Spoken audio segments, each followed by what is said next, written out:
John chapter 3. Now there was a man of the Pharisees named Nicodemus, a ruler of the Jews.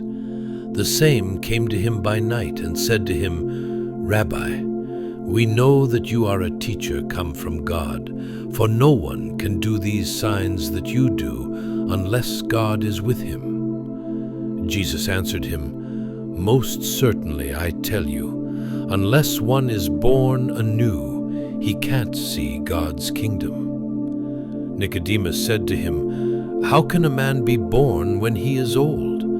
Can he enter a second time into his mother's womb and be born? Jesus answered, Most certainly, I tell you, unless one is born of water and spirit, he can't enter into God's kingdom. That which is born of the flesh is flesh.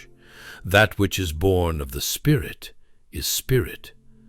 Don't marvel that I said to you, You must be born anew. The wind blows where it wants to, and you hear its sound, but don't know where it comes from and where it is going. So is everyone who is born of the Spirit. Nicodemus answered him, How can these things be? Jesus answered him, Are you the teacher of Israel and don't understand these things? Most certainly, I tell you, we speak that which we know and testify of that which we have seen, and you don't receive our witness. If I told you earthly things and you don't believe, how will you believe if I tell you heavenly things? No one has ascended into heaven but he who descended out of heaven, the Son of Man who is in heaven. As Moses lifted up the serpent in the wilderness, even so must the Son of Man be lifted up, that whoever believes in him should not perish, but have eternal life. For God so loved the world that he gave his one and only Son, that whoever believes in him should not perish, but have eternal life. For God didn't send his Son into the world to judge the world, but that the world should be saved through him. He who believes in him is not judged. He who doesn't believe has been judged already, because he has not believed in the name of the one and only Son of God.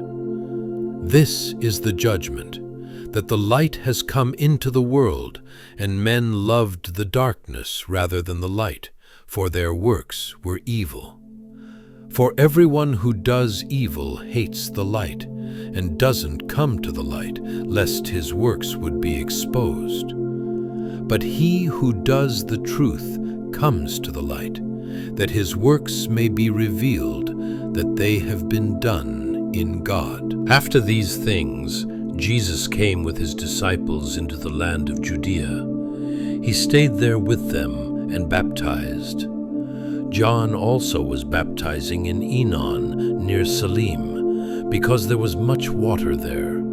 They came and were baptized, for John was not yet thrown into prison. There arose therefore a questioning on the part of John's disciples with some Jews about purification. They came to John and said to him, Rabbi, he who was with you beyond the Jordan, to whom you have testified, behold, the same baptizes, and everyone is coming to him. John answered, A man can receive nothing unless it has been given him from heaven. You yourselves bear me witness that I said, I am not the Christ, but I have been sent before him. He who has the bride is the bridegroom, but the friend of the bridegroom, who stands and hears him, rejoices greatly because of the bridegroom's voice. This my joy, therefore, is made full. He must increase, but I must decrease. He who comes from above is above all. He who is of the earth belongs to the earth and speaks of the earth. He who comes from heaven is above all. What he has seen and heard, of that he testifies, and no one receives his witness. He who has received his witness has set his seal to this, that God is true. For he whom God has sent speaks the words of God, for God gives the Spirit without measure. The Father loves the Son, and has given all things into his hand. One who believes in the Son has eternal life, but one who disobeys the Son won't see life, but the wrath of God remains on him.